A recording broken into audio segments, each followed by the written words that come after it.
Oi pessoal, boa tarde. Agora a gente vai começar então o nosso debate sobre o futuro da educação. E o que a gente vai discutir aqui particularmente é papéis e responsabilidades de tantas pessoas e sistemas aí no ecossistema, tá? Apresentando para vocês então a Jade Shaib, que é sonhadora e co-criadora de um futuro desejável. E a parte que ela não colocou aqui na mini bio dela, mas que eu particularmente acho incrível, é que ela é especialista em educação autodirigida. E para quem nunca tinha ouvido falar esse termo, ou não sabe qual é a diferença de ser autodidata, ela vai explorar aqui um pouquinho mais com a gente. Temos também o Márcio Okabe, falei certo, né? Origamista por paixão, educador por missão e palestrante por vocação.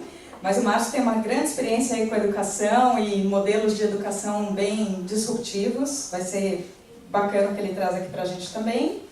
E aqui o Luiz Orlandini, empreendedor há 23 anos, sendo 17 deles em tecnologia da informação, CEO da Scholastic e evangelizador em educação do século XXI e mentor em startups.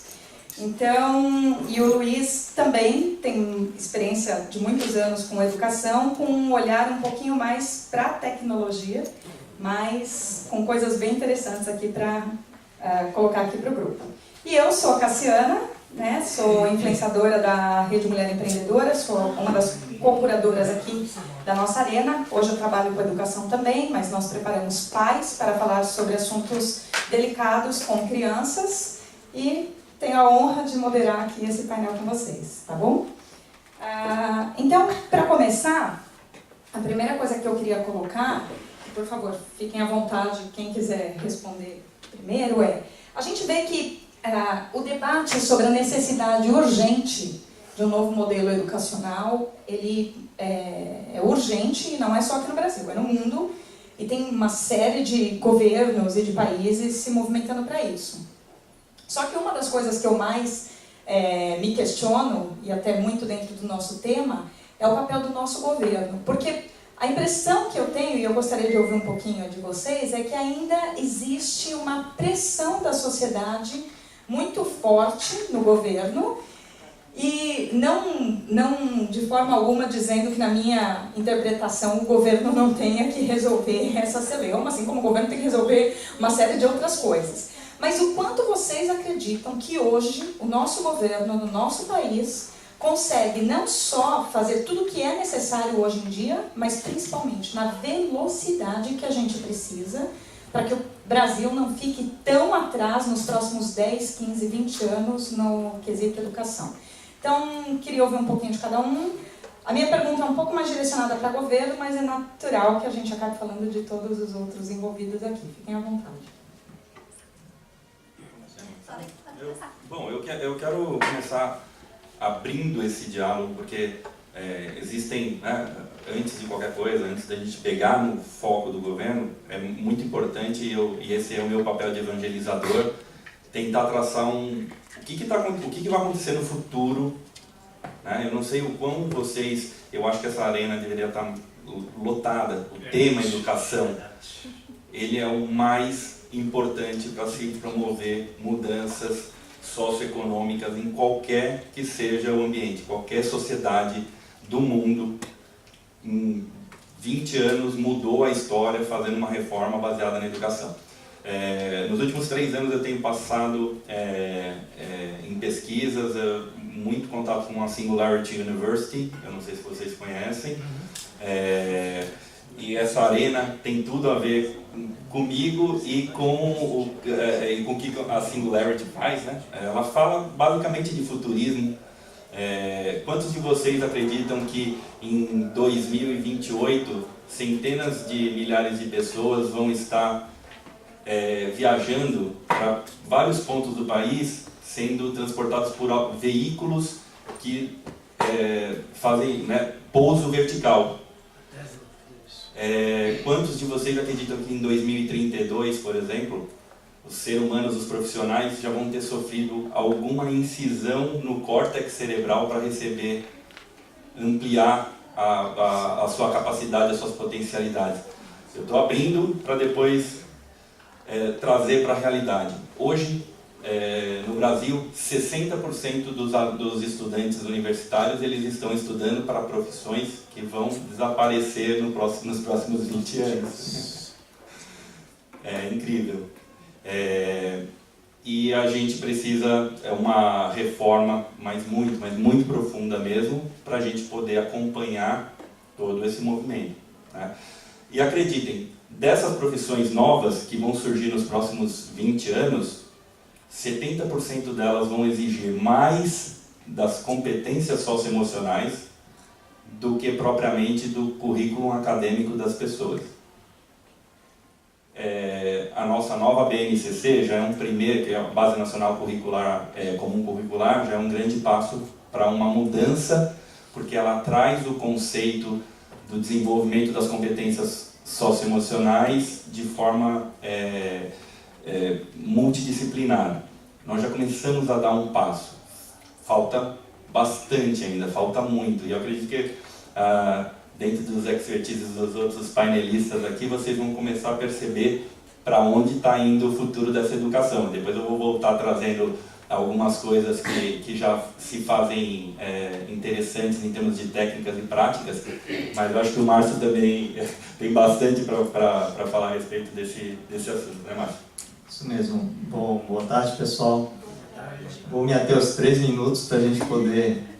Eu gostaria de contextualizar que uma vez eu fui num evento e eu vi uma palestrante famosa, não vou falar o nome dela, ela metendo muito pau, falando do ensino tradicional conteudista, que ele não serve, que ele está completamente ultrapassado. Isso já é clichê, né? A gente falar disso. E aí uma pessoa fez uma pergunta, que era exatamente a pergunta que eu queria fazer. Mas e sua filha, seus filhos, onde eles estão? Ela falou assim, mais ou menos do tipo, olha, eles ainda estão na escola tradicional por causa, sabe, porque a vida, né? Ela deu uma desculpa. E eu, como palestrante, eu prometi para mim mesmo que eu falei, eu não quero. Quando eu falar em educação, se alguém me perguntar, eu não quero dizer que meus filhos estão estudando em escolas, 50 minutos de aula, que sentam um atrás do outro e que é dividido em idades. Isso daí foi no ensino do século passado, quando você tinha a era industrial, que precisava de gente disciplinada, fazendo segundo regras. O meu filho mais novo, esse ano, ele começou a estudar em um colégio chamado Amorim Lima. Alguém conhece? Amorim Lima, ele é um colégio que ficou em segundo lugar num prêmio chamado Edumission, na Inglaterra, mundial. E a gente ainda assiste futebol, BBB e UFC. Infelizmente. Então eu não assisto o noticiário. Só reforçando que é uma escola pública. É uma escola municipal que fica no Butantã. Aliás, amanhã de manhã vai ter a terceira festa das prendas, que basicamente a gente senta, os pais fazem prendas para a festa junina e amanhã eu vou fazer origami. Então quem quiser, de 9 ao meio-dia, é só falar comigo depois. E aí eu tinha um dilema, porque o meu filho mais velho entrou no primeiro ano do ensino médio. E adivinha o que a gente estava buscando até o final do ano passado?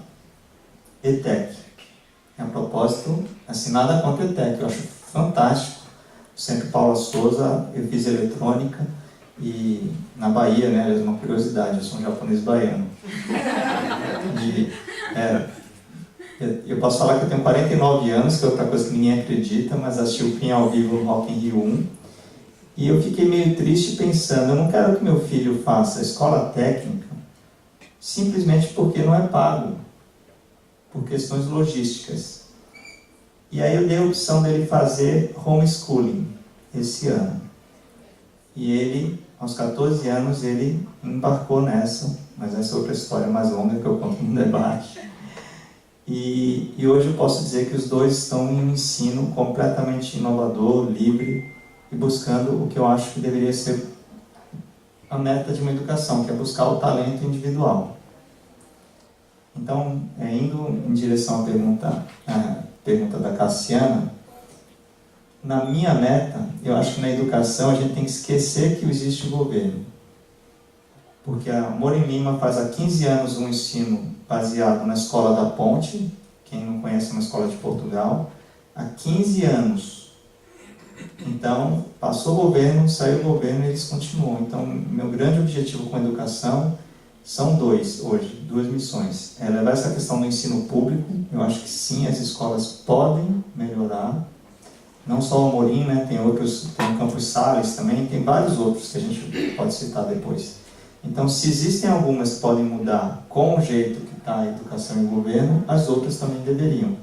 E o painel é Futurismo e Inovação, Papéis e Responsabilidades. Eu acho que se os pais assumirem e os professores assumirem a responsabilidade, a gente já tem recurso e verba para fazer essa mudança. Então, é isso aí. Você estava na Bet do Car? Eu sempre estou na Bet do Acho que eu Car. te vi lá. Mas esse ano eu não fiz palestra. Olá, boa tarde, gente. Boa tarde. Complementando o que o Márcio falou, eu também acredito que a mudança que a gente quer ver ainda vai demorar muito para acontecer com o governo. E se a gente ficar esperando essa mudança vir do governo, provavelmente vamos ficar parados ainda um bom tempo. Então, a minha história, eu passei por um processo de desescolarização universitária e comecei a cursar uma aprendizagem autodirigida, buscando outras formas de me especializar que não o ensino tradicional.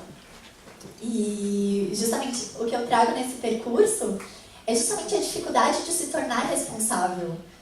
E como a gente na educação tradicional aprende justamente a culpar o outro, porque num sistema em que você tem tão pouca autonomia, a culpa da sua não aprendizagem ou da sua baixa aprendizagem muitas vezes é de um professor, de uma escola, de não ter ido para uma escola boa, de um sistema que não te favorece, que não valoriza as suas habilidades socioemocionais. E quando você sai desse modelo, existe um tempo de adaptação justamente de se tornar responsável por aquilo que você quer materializar. Então, é o meu primeiro ano de educação autodirigida, acabei não tendo nenhuma entrega concreta. E aí, a única responsável por essa não entrega era justamente eu. E o fato de se tornar responsável por isso, não poder falar, ah, não, mas essa aula é muito ruim, não tinha nem como. Ou as coisas, eu estudei numa faculdade de ponta de engenharia, e lá o que a gente mais fazia era encontrar culpados para a nossa não aprendizagem. Então, é muito engraçado quando você se torna responsável de se enxergar perante esse sistema. E o que a gente traz no ponto do governo é justamente isso. É não responsabilizar o governo pela minha educação ou não educação. Então, eu enxergo o futuro da educação muito mais cada um se tornando responsável por trabalhar em comunidade, justamente responsável pela sua própria aprendizagem. Ótimo, obrigada. A Jade falou de uma universidade de ponta, inclusive, a Universidade de Ponta era uma universidade pública, a Unesp, certo? Certo. Fazia engenharia na Unesp e optou por declinar para, enfim, seguir com a educação autodirigida. Então, assim, 3 coisas agora, já vou fazer a perguntinha na sequência e cada um explora, por favor. O que eu gostaria que o Luiz falasse um pouquinho mais é como ele vê hoje, até por estar muito inserido no contexto de futuro, de singularidades e principalmente tecnologia, como a tecnologia, qual o seu olhar para a tecnologia dentro dessa discussão toda de educação e quando a gente traz para a nossa vertente Brasil, inclusão. Porque é tudo lindo, maravilhoso e aquela coisa, a tecnologia, no meu entendimento, ela facilita, mas não adianta facilitar se na verdade o pessoal não tem nem computador, não tem nem internet. Então, queria que o Luiz, por favor, desse uma palhinha sobre isso. O Márcio, todos esses assuntos vocês falem, por favor, abertamente, mas o Márcio especificamente, falar um pouquinho mais de homeschooling, não só explicar rapidamente o que é, mas como a gente escala homeschooling. É possível escalar homeschooling, principalmente no mundo que as pessoas não têm tempo mais para nada. Então, assim, até pela tua própria experiência hoje com o teu filho, se puder nos falar um pouquinho disso. E a Jade ainda nessa questão do processo autodirigido, explicar um pouquinho mais a diferença entre ser autodirigido e ser autodidata, e falar um pouquinho sobre o futuro da educação, como que você percebe todos esses movimentos mundo afora autodirigidos que estão surgindo, por favor. Bom, vamos lá. Voltando a invocar a Singularity aqui, eles foram criados em 2007 para trabalhar em cima de tecnologias exponenciais. Basicamente, algo que seja escalável e que possa, essa é a missão da Singularity, atingir 1 bilhão de pessoas. como fazer algo escalável, utilizando principalmente inteligência artificial e computação cognitiva. Eu vou falar um pouquinho, não vim aqui fazer propaganda da minha empresa, mas a minha empresa se especializou exatamente em pegar essas inteligências tecnológicas que já existem e estudos que as comunidades da psicopedagógica, da neurociência já de alguma forma validaram, e ensinar os robôs a compreender o que determinados traços de perfil de uma criança ainda não com comunicação não verbal ainda podem dizer a respeito da forma que o cérebro delas prefere pensar. Não sei se vocês sabem, mas existe um negócio chamado preferência cerebral. Existe uma empresa no mundo, uma grande empresa chamada Neethling Brain Instruments, que é minha parceira também, que tratam com um mapeamento das preferências cerebrais. Cada cérebro, de forma muito singular, ele tem preferências. A forma que você age mediante determinadas situações, eles invocam hoje são 8 dimensões cerebrais, indo para um nível de 16 dimensões cerebrais. Ele estimula essas áreas, a forma que você reage mediante determinadas situações. E essas áreas, elas dão, fazendo esse mapeamento, elas vão conferir quais são as aptidões, as habilidades e as competências que são mais aderentes à sua forma singular de pensar. E isso tudo faz muito sentido, inclusive, com o que o Márcio já falou, com o que a Jade já colocou. A educação do século XXI, eu digo, a tecnologia tem que facilitar, mas a tecnologia é o pano de fundo para ajudar as pessoas a caminharem para o reconhecimento no outro das habilidades e competências, da forma que o outro se expressa mediante a vida, o mundo, a forma que cada um tem peculiar de aprender. Isso é o que a gente caminha lá no ensino, que se chama ensino adaptativo, para o adaptativo do adaptativo. Não é só identificar o que a pessoa precisa aprender, qual o ponto da matéria que ela precisa aprender, mas ajudá-la a entender como é que ela vai aprender aquilo de forma mais fácil. Às vezes o mesmo conteúdo que uma pessoa aprende sentada numa biblioteca, sozinha, lendo um livro, a outra pessoa vai aprender lendo aquele mesmo livro num parque, ou lendo aquele mesmo livro através de um audiobook. Por exemplo, eu posso dizer que eu tive um tipo de aprendizado, de autoaprendizado e aprendizado dirigido durante minha vida inteira. Eu sou disléxico e eu só descobri aos meus 20 anos. Depois de passar minha juventude inteira, minha mãe chamando de vagabundo, que eu não gostava de ler. Graças às minhas competências socioemocionais, isso acabava servindo como um desafio para mim. Mas quantas pessoas sequer reconhecem esse tipo de problema? Eu conheci há pouco tempo atrás um maestro da USESP, 60 anos, descobriu que tinha um autismo aos 50 e poucos anos. Qual o nome dele? Eu não me lembro. O Messi é autista. Oi? O Messi é autista. O Messi é o autista. Quando você vira lá na televisão e fala, nossa, esse cara é tão individualista, parece que só tem ele no mundo com a bola, né? E é verdade. Aquilo que era para ser o maior problema dele é a maior habilidade que ele tem. A minha habilidade, o meu problema com dislexia me propiciou de forma totalmente autonômica aprender 6 instrumentos diferentes sem nunca ter feito uma aula de música. Então, percebam, tudo isso, as competências socioemocionais, elas são o conjunto de habilidades que fazem parte do perfil de uma pessoa, que determinam a forma que ela vai se relacionar com o mundo, com as coisas, inclusive com a forma que ela aprende, né?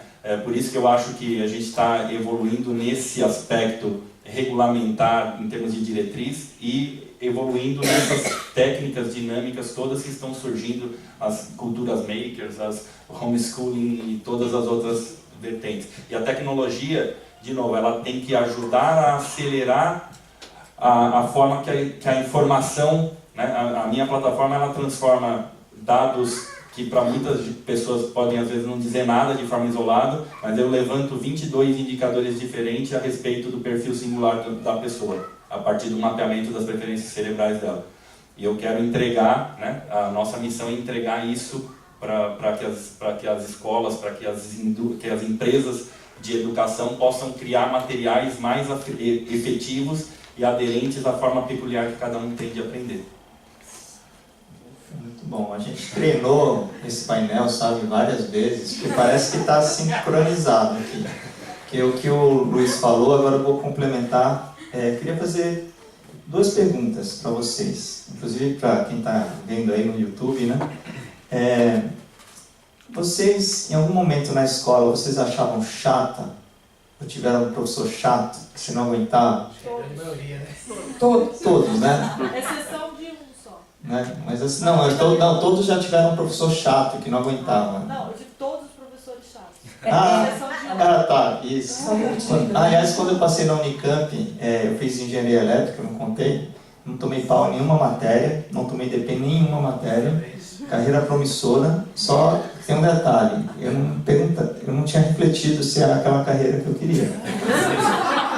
E eu lembro que eu liguei para um professor de química do cursinho, foi o único que eu agradeci. Eu falei, você me ajudou a passar na Unicamp. Isso é o melhor que um professor tem de melhor, né? Quando alguém agradece. Mas a outra pergunta, que eu queria que vocês falassem em umas palavras, o que é que vocês amam fazer? Vamos aí, pessoal. Cassiana, começa aí. Só uma palavrinha. Tocar instrumentos. Eu amo gente. Eu amo estar com gente. O que mais? Empreender. Compartilhar. Vamos ser mais específico de algo que eu possa visualizar, tipo cozinhar? Não, mas mais específico, algo que você possa... Dormir. Eu vou te falar do meu marido. Jogar futebol. Sério. Mas o que eu quero dizer, tem uma coisa que eu amo fazer, vocês já descobriram, mas que nos últimos anos eu tenho elaborado e evoluído de um jeito bem interessante.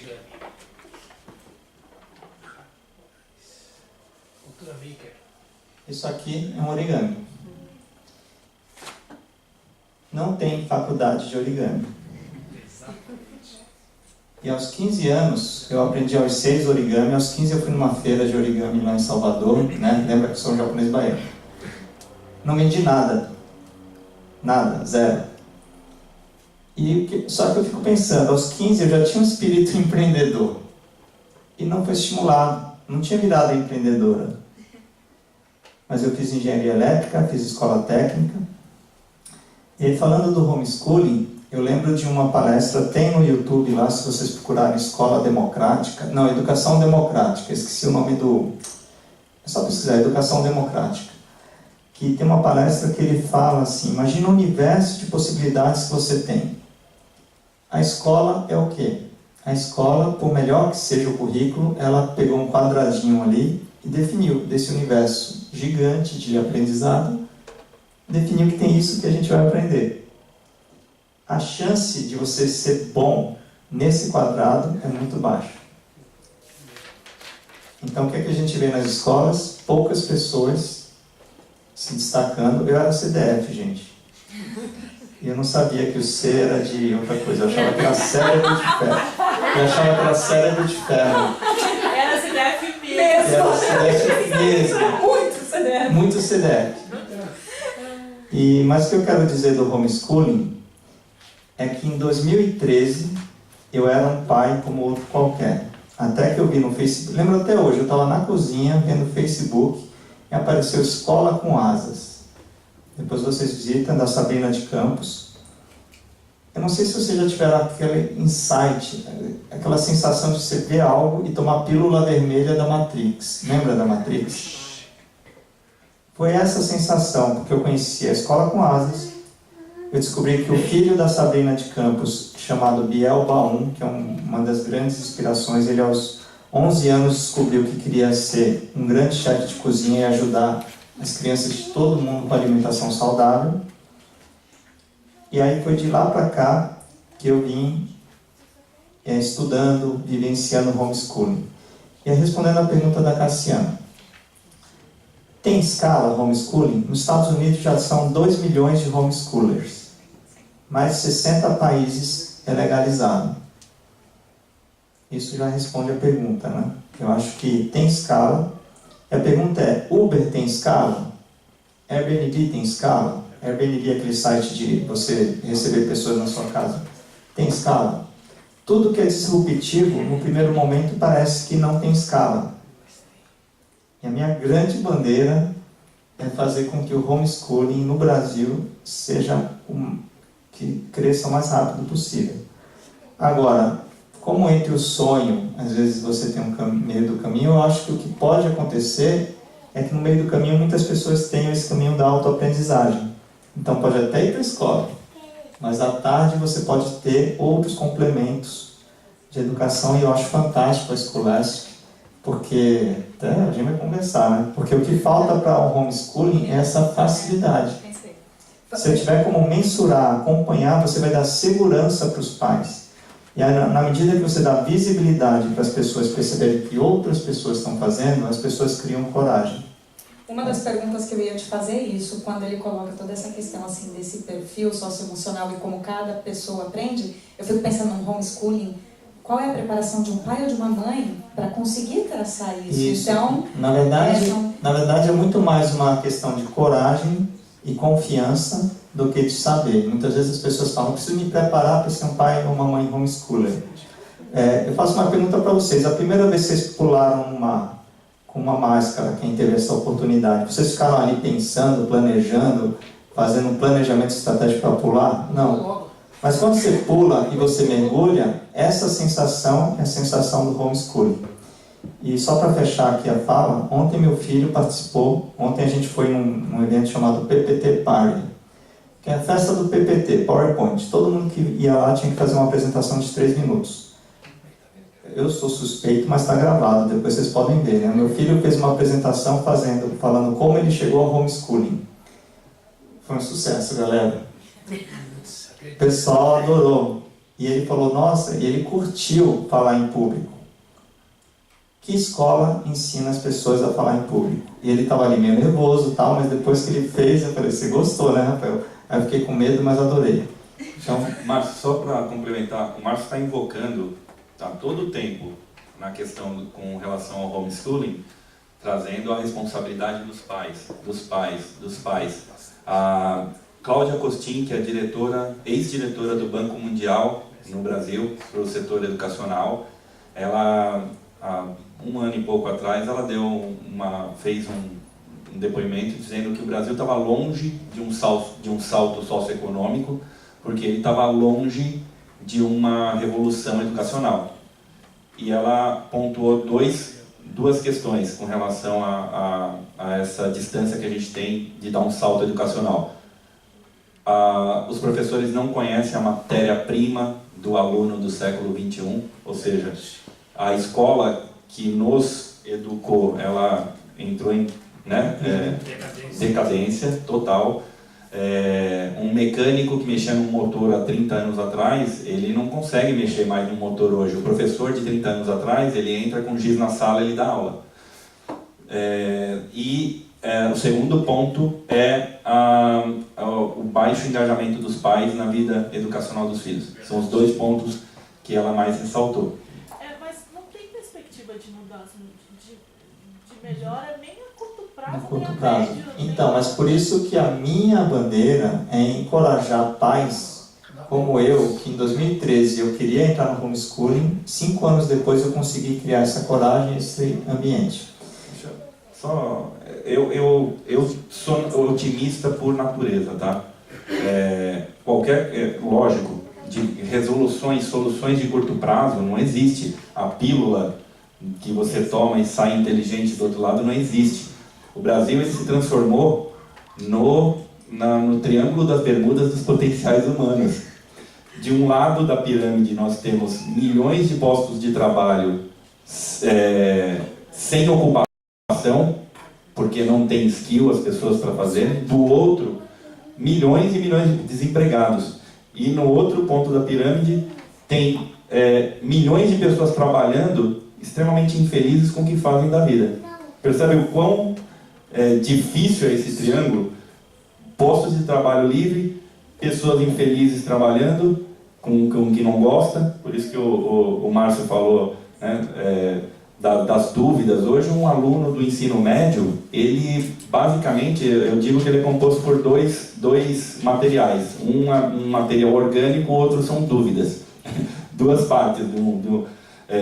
Então, assim, a única forma de promover uma revolução é de longo prazo, né? Não podemos olhar resoluções de curto prazo.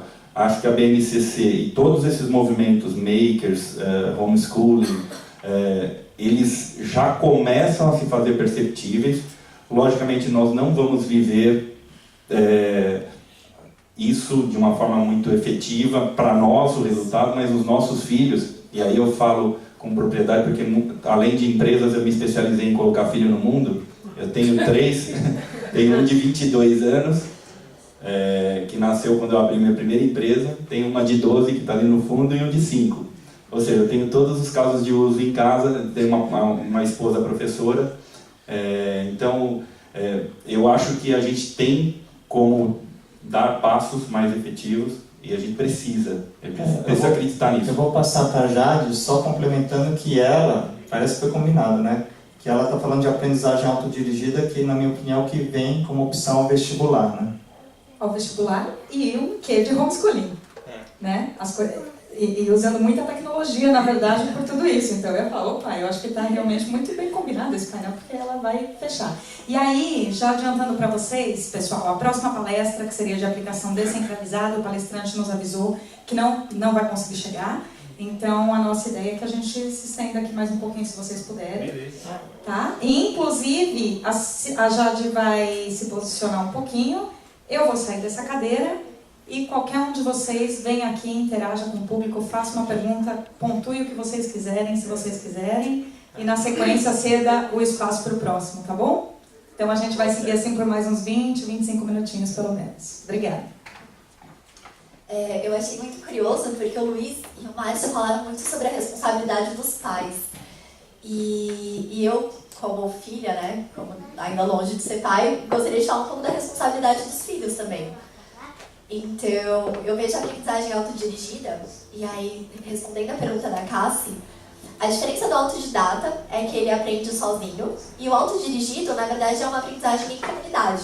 Uma comunidade de aprendizes, de mentores, de tutores.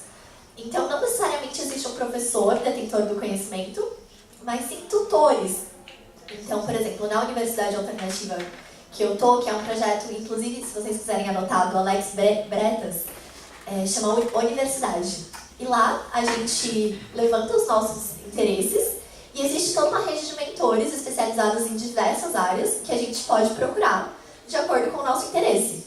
E uma coisa muito interessante é justamente os diversos aprendizes se juntando em comunidades de prática junto com os mentores para então criar projetos ou fazer estudos ou outras formas de aprendizagem que não só escutar, mas talvez entrevistar, montar. Houveram pessoas que criaram danças, peças de teatro lá dentro, que são outras formas de entrega que não estão mapeadas pela escola tradicional. E... o que mais que eu ia falar? Não, é sobre essa questão dos jovens, perceber de sair da Matrix também, seria bacana. Sim, exatamente. E eu também fui uma que fui fazer engenharia, não peguei nenhuma DP, mas ao mesmo tempo estava totalmente no lugar inadequado e percebi uma coisa que me deu uma certa inquietação das pessoas, pelo menos das que estavam na minha faculdade, é que todo mundo estava muito cômodo ainda com essa situação.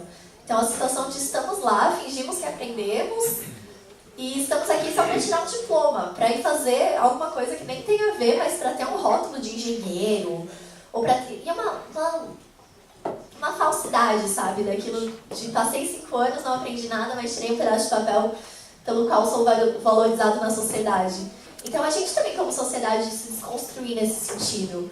Tanto no sentido de aprender e valorizar nosso aprendizado, como também ressignificar o que a gente valoriza.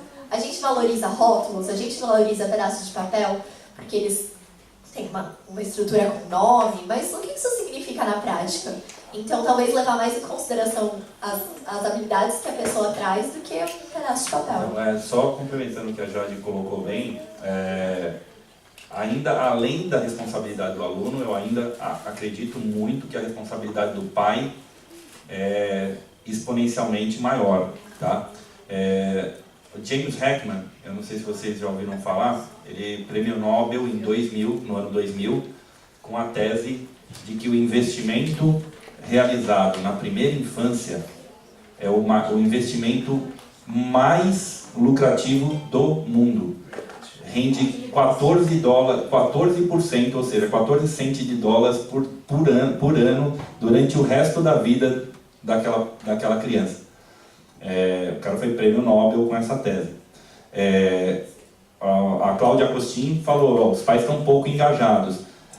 Se não existe esse olhar, a educação, ela tem, para a gente conseguir enxergar esse futuro, né, que a gente estava conversando ainda na pergunta da, esqueci o nome dela, da Aline,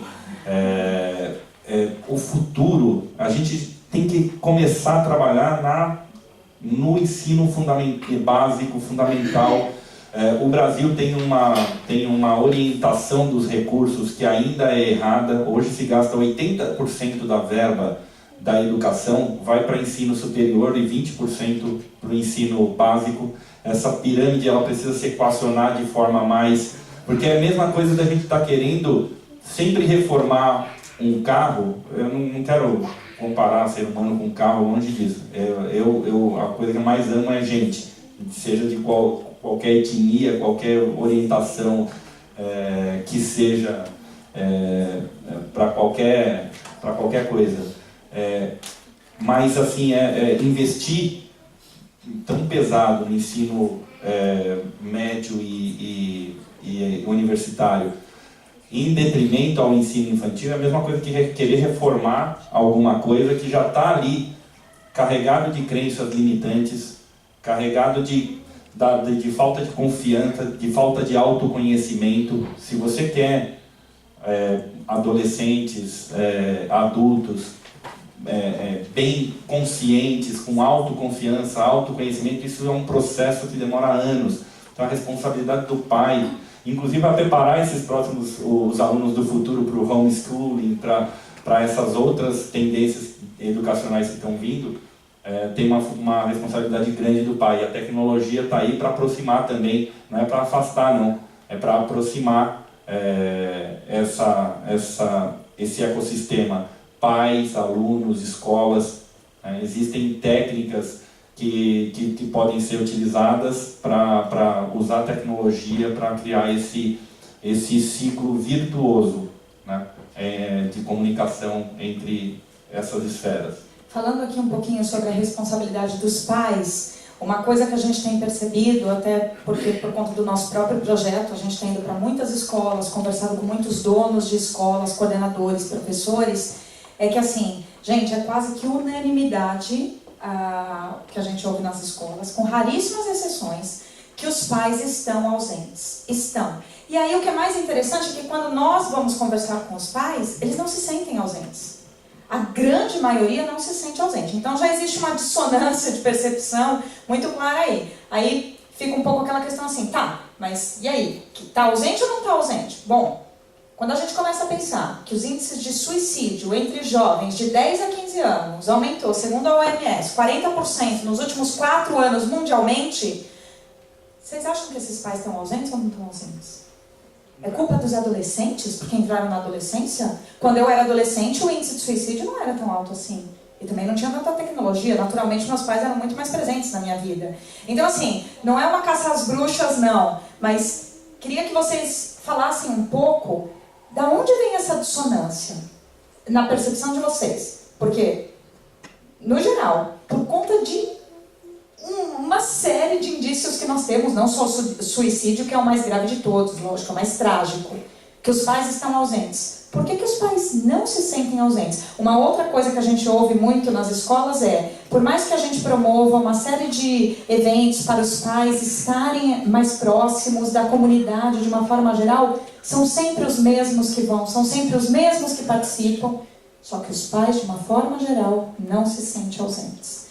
E aí falando essa questão do papel e responsabilidade, né? Porque, como você mesmo colocou, Márcio, Amorim Lima, está lá há 15 anos, troca governo, sai governo, e assim, não deve ser o governo que está fazendo aquilo funcionar, né? E também queria depois que a Jade fizesse mais um gancho em relação a essa questão da responsabilidade do pai ou não, porque eu fico pensando assim, tá, e quando você já está na idade que você está, por exemplo, uma idade, o seu um pouquinho depois do universitário, mas até pela sua pegada autodirigida, quando alguma coisa não dá certo, como lidar com esse sentimento? Você foi preparada para lidar com um sentimento que você não foi capaz de se desenvolver por meio desse processo e não sentir culpa?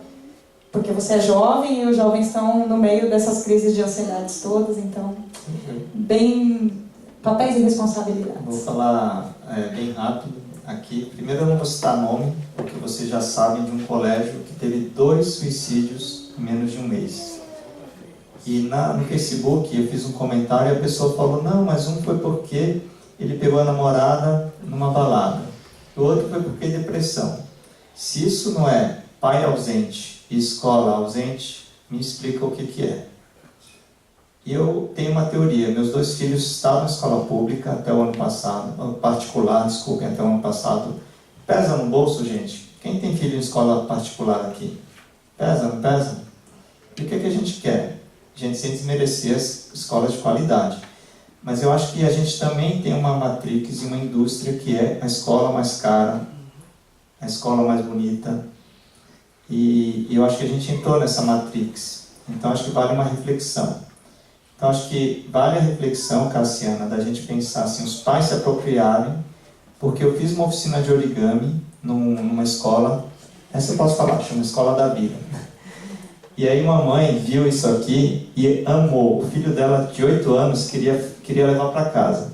Eu falei, mãe, é o seguinte, você tem que sentar e fazer. Eu ensinei. Foi a única mãe que sentou e fez. Porque era o origami mais simples, mas ele queria levar. Eu falei, não, aqui não leva, aqui tem que fazer. Ela fez e ela adorou. Eu falei, você vai ter 5 minutos e você não vai querer largar isso. Ela fez. Eu tenho uma foto que tem o marido dela ao fundo. Ficou vendo o WhatsApp a oficina inteira. Nem veio ver o que estava sendo feito. Uma escola muito cara. Então, respondendo, isso aí. Como é que resolve isso?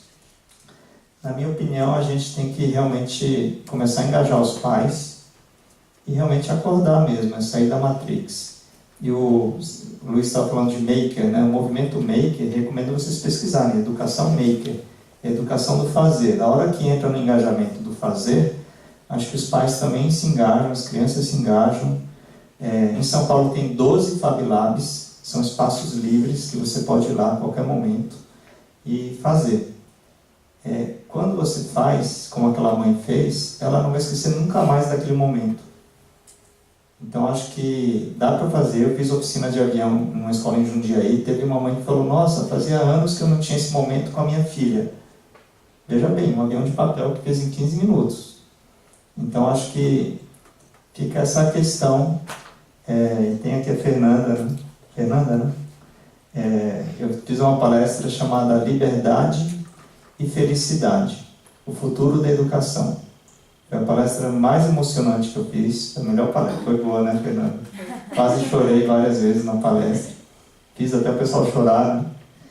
E eu acho que fica essa questão, acho que quando o pai realmente se conecta e cria a coragem de em algum momento também tirar da escola, porque tem muita escola pública boa, mesmo com ensino tradicional, gente.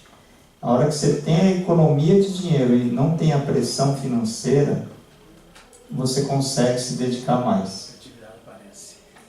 Agora, se o pai sai dessas empresas loucas às 10 da noite, como é que ele vai se dedicar para o filho? Então, acho que a gente precisa sair dessa matrix, assumir a coragem de consumir menos, colocar eventualmente numa escola pública e não ter vergonha disso, e ir lá nessa escola criar essa comunidade.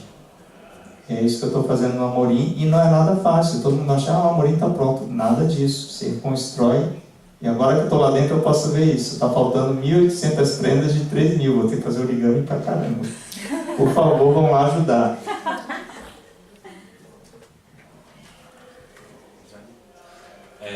Bom, eu queria trazer até da minha própria experiência enquanto pai, né? Depois que nesses últimos 3 anos e meio, podendo pesquisar mais a fundo essas questões envolvendo a neurociência e buscando criar algo que pudesse ajudar realmente na exploração, positivamente falando, da singularidade das pessoas, né? Para que as pessoas pudessem, para que os pais pudessem conhecer mais os filhos, para que as pessoas pudessem se conhecer mais, para poder tomar melhores decisões de vida, né? Porque, né, essa vida literalmente ela passa muito rápido, né? E o que o Márcio colocou, né? Assim, tem muita gente buscando ter, né? Sem viver realmente a experiência. Então, assim, da relação que eu tenho com os meus filhos, eu percebi que muitas vezes eu recebi algumas lições da vida.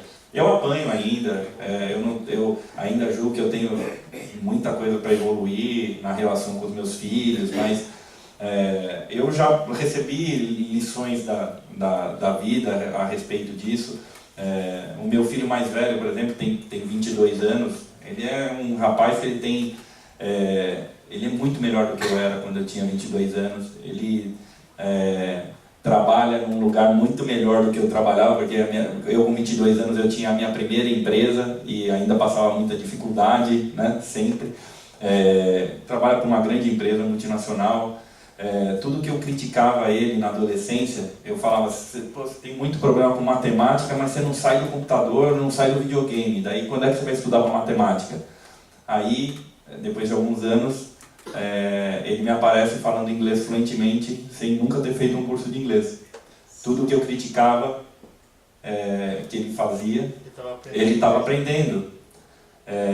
Hoje ele trabalha na Swiss Re, que é uma das maiores seguradoras do mundo. O chefe dele fica na Suíça, o inglês é a primeira língua dele, mesmo trabalhando no Brasil.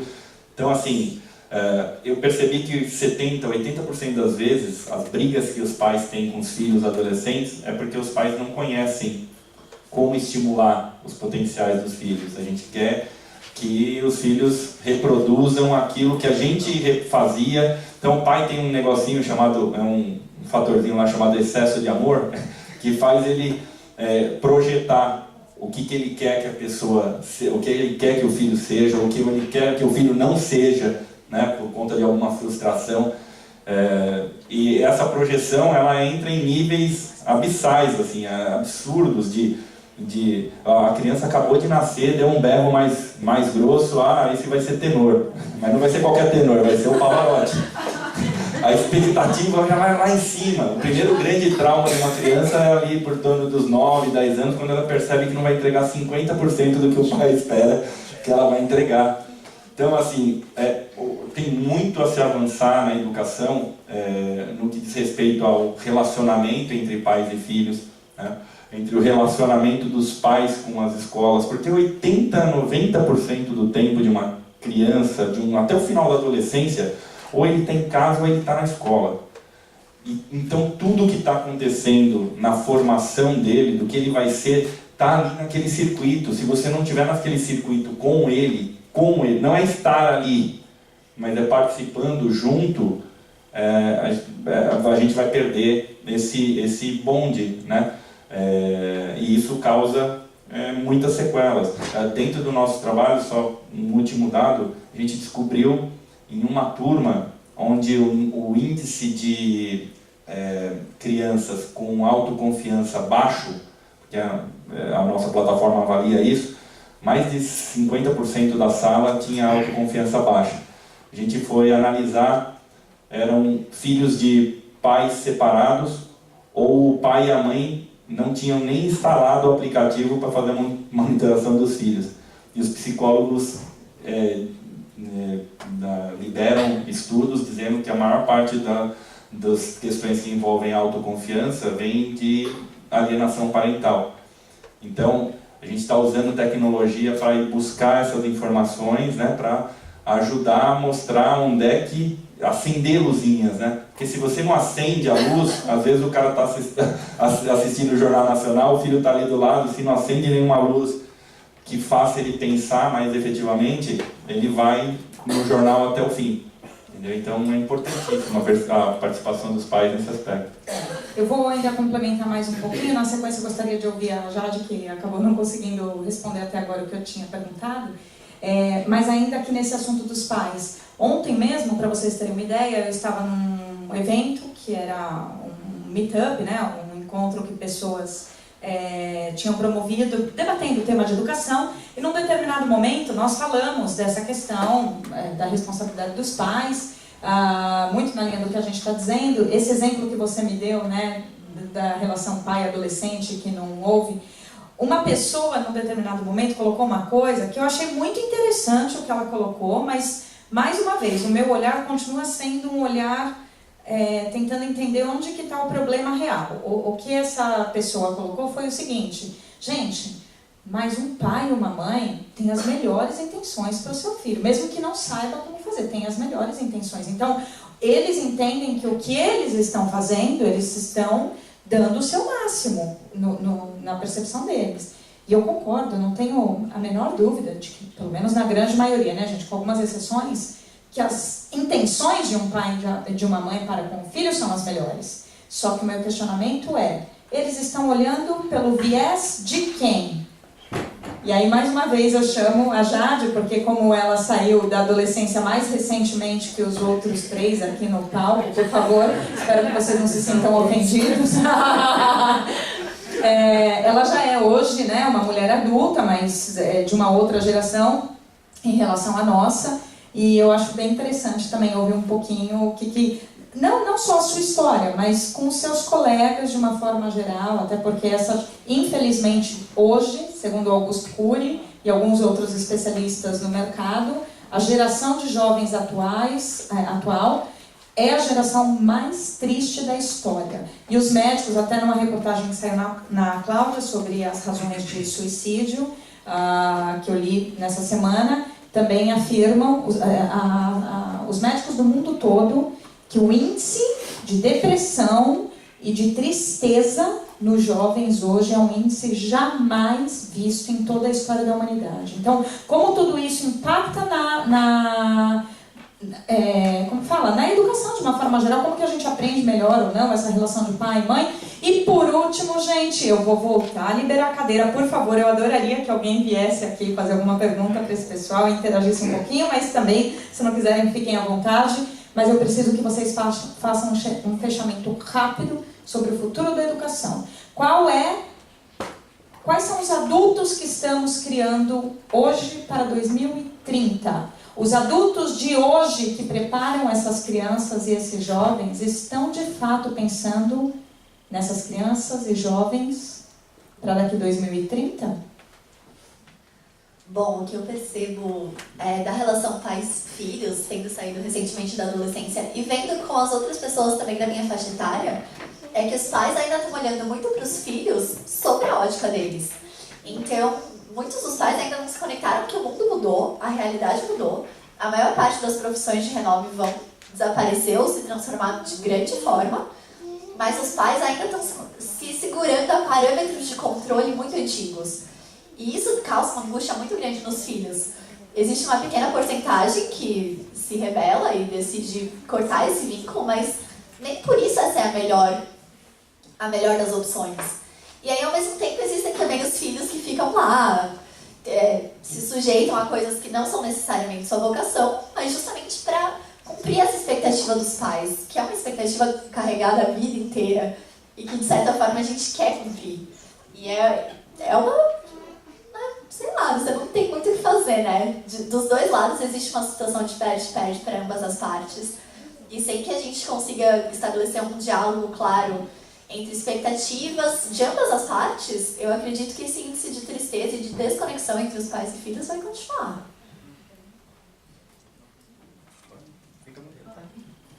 Eu ia fazer essa pergunta quando você estava falando sobre alienação parental.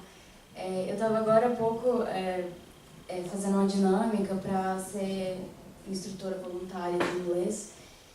E eu vi assim, uma situação de que as pessoas são tão inconscientes, principalmente em níveis mais baixos da sociedade, financeiramente, que eu queria entender como as escolas estão lidando com isso. Porque o meu projeto, a minha ideia de fazer uma empresa de inglês para adolescentes. E como que eu entro na cabeça deles se eles estão tão viajando? Se os pais estão assim, imagino como que estão falando. Aline. Bom, Aline, eu posso dizer, nesses últimos 3 anos e meio, principalmente, tentando, imagina, uma plataforma que gera 22 indicadores diferentes a respeito do padrão singular de uma pessoa, da forma que ela prefere aprender, da forma que ela prefere se expressar, para fornecer essa informação para os pais e para as escolas. Eu tenho visitado muitas escolas e eu percebo que, ao mesmo tempo que tem um anjinho pulando no ombro do diretor, falando, nossa, quanta informação legal, do outro tem um demôniozinho pulando ali, falando assim, mas será que eu quero conhecer tanto? Porque se eu conhecer, eu vou ter que tratar, eu vou ter que cuidar. Então, a gente percebe muitas vezes que as escolas, por mais que elas façam um convite para as famílias estarem, serem mais participativas, ela não faz nada efetivamente para educar os pais. Não existe, eu conheço poucas escolas que trabalhem com esse viés de educar os pais. Mesmo os alunos, no sentido de ter mais consciência? Na verdade, o aluno, ele, dentro do conceito que eu vislumbro, ele é o protagonista. Os engenhos ao redor têm que servir para elevá-lo. Então, assim, o aluno em si, ele passa, tem uma forma que a escola observa ele, que se ela não compartilha efetivamente com a família, se ela não passa esses insights de como ela percebe aquele aluno, aquela pessoa no dia a dia, se ela não compartilha isso com os pais ficam lá alienados. E tem uma série de coisas que os pais percebem nos filhos que eles não compartilham com a escola. E a escola fica alienada sem compreender o que aquilo pode querer dizer a respeito do aluno. Então, assim, se não houver uma conversa ampla de reunir esses padrões e colocar no matricial, eu vou te dar um exemplo claríssimo disso. Numa das escolas que a gente atua, a gente colocou numa única visão o que o professor enxergava do aluno em forma de indicadores, a mãe e o pai. Para autoconfiança, pegando de novo a autoconfiança, o professor, pelas respostas que ele deu, nosso sistema mostrou que aquela criança tinha uma boa autoconfiança. O pai, também pela forma que ele respondeu algumas perguntas a respeito da criança, a gente também percebeu que ele percebia que o filho tinha autoconfiança. E a mãe, o indicador era vermelho. Ela achava que pelas respostas que ela deu, o indicador mostrou que a criança não tinha uma autoconfiança boa. Ou seja, a gente identificou ali, no minuto 0, com simples análise, que ali tem um adolescente que daqui a pouco vai se voltar contra a mãe. Por quê? Porque a mãe, naquele espírito de superprotetor, está querendo evitar que o filho passe pelos sofrimentos que acha que ele vai passar, que ele não vai dar conta. Então, a forma que ela analisa ele é uma forma como se mostrasse que ele não tem autoconfiança. Vai chegar uma hora que aquele adolescente vai virar e falar: meu, deixa eu resolver a coisa, deixa eu seguir a vida, deixa eu fazer as coisas, deixa eu ter essa experiência. Então, assim, a gente está falando de educar, você pegou num ponto, o adolescente ou a criança, ela não está conseguindo aprender mais porque ela está numa panela de pressão, ela não consegue ter autoconhecimento suficiente, ela não recebe esses feedbacks, ela não recebe orientação do pai e da escola compatíveis aos padrões que ela tem. Então, assim, está se exigindo que uma criança que não tem por primazia a comunicação suba num palco e se comunique. E se ela não como se ela subir ali e não conseguir travar, ela fosse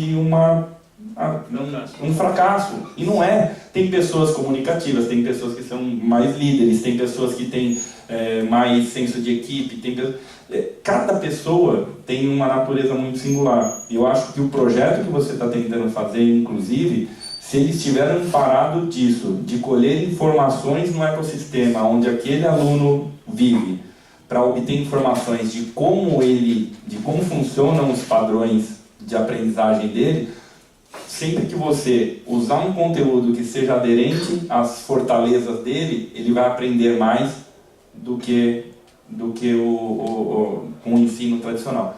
Isso também tem uma outra tese, que é a tese das inteligências múltiplas, que é uma outra coisa que eu também invoco. O meu filho, só para fechar, o meu filho, na parte de matemática, ele sempre foi muito ruim, eu falei, né? Ele aprendeu inglês e não aprendeu matemática. Na faculdade agora, ele estava com 2 DPs de matemática. Ele já ia, eu falei, daqui a pouco termina a faculdade, você está só fazendo matemática, que é tudo que você odeia. Faz o seguinte, na hora que você tiver, o professor estiver falando com você, imagina que o professor está falando inglês com você, e pega e vai estudar o material do harvarduniversity.com, tem material todo em inglês das matérias que você estuda lá. Ele começou a estudar matemática usando o inglês. Agora, aos 20 anos de idade, a nota dele melhorou 25%. Ou seja, ele não é mais um aluno 4,5, ele é um aluno 6. A minha versão antiga de pai fala, pô, só 6. Não, a minha versão nova, assim, passou 6, tá bom, vai embora. Talvez não seja por ali que você vai se exponencializar, mas você precisa passar por aquilo ali, passou, né? Eu queria só entender, você tem um projeto de ensino de inglês. Eu vou dar uma pitadinha do que eu conheço de marketing digital, que são 20 anos, e fechar também, fazer o meu fechamento. A minha dica é assim, no lugar de focar em quem tem resistência, quem está na Matrix, tem muita gente fora da Matrix, querendo algo diferente. Eu, por exemplo, estou montando um grupo de inglês lá no Butantã. Então, acho assim, depois a gente pode conversar em detalhes, mas o foco é ter conteúdo. Tem um site chamado YouTube, conhece? Esse site é bom, viu, gente? Tem que ter conteúdo. Se você não colocar sua cara no YouTube e começar a falar, olha, eu estou fazendo inglês com teatro, inglês com você, tem que ter um nicho. Tem que escolher um nicho. Inglês com origami, por exemplo. Se você trouxer inglês com origami... Desculpa, inglês por meio de gamificação. Ótimo, mas de qualquer jeito, o gamificação é o método, né? Mas se você vincular com teatro, com origami, você vai sim vincular várias tribos. Eu, por exemplo, sou uma tribo do origami. Se inventar alguma coisa, eu vou divulgar nos meus canais. Então fica essa dica de você se inserir em quem já está fazendo. E aí, uma cultura criativa. E origami e matemática em inglês, ó. A, B, C, D, E. Então, não, sério, já tô viajando aqui. Então, o que eu quero dizer é isso, foca em ir quem já está fazendo, e não em quem está resistindo. Porque você vai pegar quem já está remando, quem já está fluindo, né? E aí vai ser mais fácil. E o recado que eu queria deixar para vocês não sei quem conhece aquela história do xadrez, né? Que a pessoa chegou e falou, não, eu só quero 1 grão de arroz, vai dobrando. 1 no primeira casinha de xadrez, 2, 4, 8. É isso que ele queria. Foi lá no reino e pediu, eu só quero isso. Só que vocês sabem que isso é exponencial. Aí chegou lá, o cara não tinha arroz para dar para o cara. O que eu queria propor para vocês, de verdade, mas de verdade mesmo, quem está ouvindo aí gravado no YouTube, vocês principalmente que estão aqui presentes, escolham 3 amigos que você sabe que ele tem filhos e que eles estão ali meio na Matrix, fala, nossa, sabe aquela história de você falar do amigo, ele deveria, então assume de ir lá mostrar para ele algo diferente. Mas assume de ser chato, de chegar, mostrar, porque é a hora que ele se converter, que ele está na Matrix, que ele precisa buscar algo, ele também vai fazendo isso. E eu sou um eterno otimista. Eu acho que homeschooling tem escala, que essa coisa, seja homeschooling, as alternativas inovadoras de ensino tem sim, e o José Pacheco, com quem eu tive o imenso prazer de organizar um evento, ele respondeu uma pergunta que eu perguntei, por que você veio para o Brasil e não ficou em Portugal? Ele falou que aqui no Brasil tem os melhores projetos de educação que ele conhece. Então pesquisem, que aqui tem os melhores projetos de educação e que não dependem de governo. Tá bom? Então, vamos sair do síndrome do vira-lata e vamos acreditar. Nossa, aproveitando esse gancho do Márcio, vou passar algumas referências para quem quiser sobre educação. Alguns livros. O trabalho do Caio Dib, ele tem um livro publicado que chama Caindo no Brasil, que lista diversos movimentos pelo Brasil afora de professores que já transformam a educação de várias formas. Eles lançaram agora mais um livro, chama Educação de Alma Brasileira. todos coautores brasileiros, e tem um terceiro, que é o Volta ao Mundo em 3 Escolas. Esse foca em outras escolas, não só do Brasil, mas tem algumas brasileiras. Não sei se a Morim Lima está em algum desses, não lembro exatamente qual que eu vi. Então, são vários exemplos de educação alternativa, inovadora, tradicional, de várias formas acontecendo aqui no Brasil. E eu também sou uma otimista, desde que eu descobri esse novo mundo da educação. Antigamente eu era pessimista, fazia faculdade, não achava sentido em nada, eu era bem... Tá tudo errado mesmo, mas desde que eu descobri isso, e eu tenho visto cada vez mais pessoas se interessando por fazer algum tipo de mudança, hoje eu sou incrivelmente otimista, então no que eu puder compartilhar essas fontes para as pessoas, para trazer para esse lado, para começar a realmente fazer essa coisa da cultura maker, do autodirigido, eu acho que está muito na sua postura em relação à educação. Quando a sua postura muda, as coisas ao seu redor também mudam e isso vai se transformando exponencialmente. Legal. E o meu fechamento aqui vai com um slogan, na verdade um pensamento que eu proferi aí há algum tempo atrás, inclusive eu uso isso como fechamento de todas as minhas palestras. Quando a gente encontra a singularidade de uma pessoa, a gente encontra a melhor rota para que ela entregue o melhor de si para o mundo. Então, vamos começar a olhar para o outro de forma mais singular, em todos os aspectos, né? E eu acho que dessa forma você vai conseguir ter um tato melhor, um feeling melhor de como você pode fazer, inclusive com que aquela pessoa faça, produza mais, tenha mais desempenho, né? Utilizando as competências que ela tem, as habilidades que ela tem, e não projetando o que você gostaria que ela fizesse a qualquer custo, né? Então, eu também, meus contatos ficam aí abertos para vocês, se quiserem conversar mais sobre educação do século XXI. E eu gostaria de agradecer muito a organização por ter nos dado essa oportunidade de estar aqui trocando ideias com vocês agora, passando essa tarde aqui gostosa com vocês. Obrigado. Bom, obrigada, gente. Alguém gostaria de fazer mais alguma pergunta? Se não tiver ninguém, eu gostaria de... Por favor. Sente-se.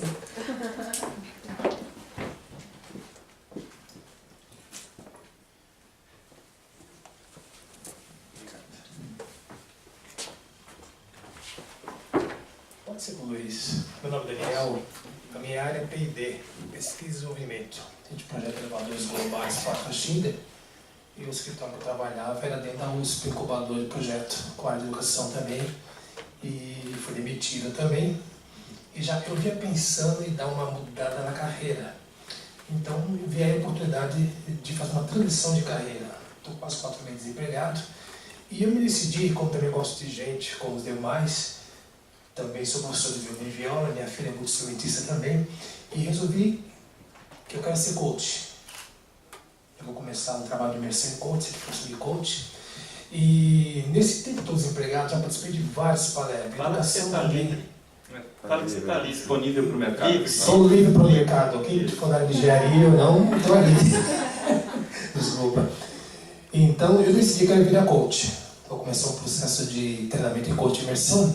E também participo de palestras de educação também, que eu dou aula de música há 20 e poucos anos na escola, de violino e viola de arco.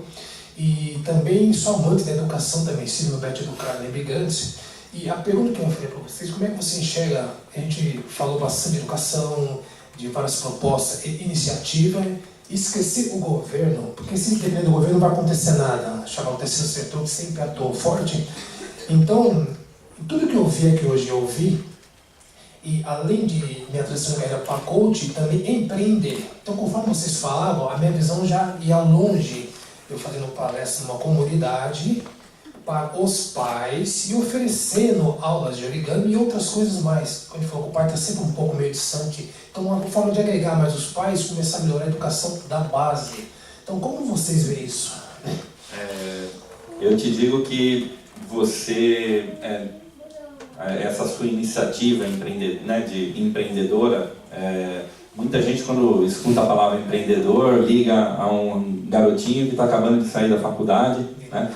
E não saiba que das startups no mundo que conseguiram sobreviver e aumentar em minimamente um dígito, tinha alguém ali que tinha mais de 43 anos.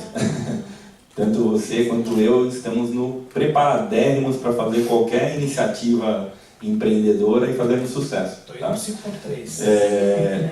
Então, assim, é muito revigorante a gente perceber que a iniciativa empreendedora, e a gente está aqui na virada empreendedora, ela está nascendo. Hoje eu sou mentor de diversas startups, algumas compostas por pessoas mais maduras, outras compostas por pessoas bastante jovens, né? Então é muito legal que essa iniciativa que você vai fazer, ela tem a ver com o seu propósito de vida, com o seu propósito, com o que você gosta realmente de fazer, né? Porque quando você tem esse mote, então hoje tudo que eu faço, eu tenho a oportunidade de estar falando para públicos e eu invoco o quê? Os meus filhos. Isso é uma coisa que eu mais amo no mundo. Não tem nada mais importante para mim que meus filhos. Então, tudo tem um sentido diferente na minha vida, quando eu lido com isso. Então, as pessoas, elas... Compreenda, eu acredito que você, no seu dom musical, você consiga utilizar isso, por exemplo, criar estratégias envolvendo a educação musical. A inteligência musical é uma das 9 inteligências múltiplas que nós temos. Você pode ensinar matemática através da música, você pode ensinar inglês através da música, você pode ensinar uma série de coisas. Então, entenda qual é o seu propósito de vida antes de abrir qualquer coisa. E quando você conseguir alinhar o seu propósito de vida, as suas habilidades, que eu percebo que são inúmeras, e você conseguir encaixar num ponto, né, num viés, que você vai conseguir usar isso que você tem de melhor e o seu propósito de vida, tudo que você fizer vai ser frutífero. Eu acho iniciativas como a que você está tendo, envolvendo comunidades, espetacular. Basta você realmente até porque ser empreendedor você realmente tem que ser resiliente, tem que suportar a pressão, tem que passar por cima de dificuldades em diversos momentos diferentes da vida. Inclusive, depois de você já ter dado certo em alguma coisa, você tem que assumir que você em algum momento vai passar muito dificuldade, e é muito mais difícil lidar com a dificuldade lá depois de ter passado pelo ápice. Então, mas segue em frente, eu acho muito legal, muito interessante. Vai ser inspirador poder acompanhar o seu sucesso daqui a algum tempo. Daniel, você mora em que bairro? Acho que a Cassiana agora já quer sentar, né, para fechar. Não, pode Pode fechar. Tá bom. Você mora em que bairro? Tá bom, seu Bernardo, depois do zoológico. Eu estou virando rei das coincidências, né? Meu filho mais velho quer aprender um instrumento musical, violino. Então a Aline falou antes, né, de moedas e tal, e eu acredito muito que o escambo está voltando com muita força por causa da tecnologia. Então a gente pode trocar a mentoria de empreendedorismo por aula de violino, porque eu tenho 20 anos de marketing digital, eu errei a minha direção empreendedora. Errei não, né, porque tudo que a gente fez não é erro, é aprendizado. Mas essa parte digital, a gente pode conversar. É o que o Luiz falou, né? Se acertar o que a gente chama Ikigai, né? Que é o propósito. Por exemplo, eu levei 49 anos para descobrir o origami. Em menos de um ano, o origami está atropelando todos os meus outros projetos. Estou me tornando o cara do origami no Brasil, né? E é isso aí. Vamos conversar. Você tinha comentado de conteúdo também, de criar conteúdo Isso, também. não, mas isso a gente conversa aqui. Outro detalhe, eu também uso isso nas minhas aulas de música. Isso. A minha aula de música é para tirar a pressão da engenharia, né? Então o que eu faço? Na minha aula, eu faço um vídeo e mando para os pais. Ah, maravilha. A gente conversa. Ó, pôs violino em inglês aqui, ó. Depois a gente conversa, viu, gente? E só a última frase para fechar, que é a frase que em 2013 me colocou no caminho da educação, que é da Sabrina de Campos, da Escola com Asas, que é: qual é o talento que você pode oferecer para o mundo? Então, levem essa frase para reflexão. Obrigado. Acho que a gente vai fechar. Muito obrigado pela oportunidade. Imagina, eu que agradeço todo, gente. Obrigada e boa tarde. Obrigado.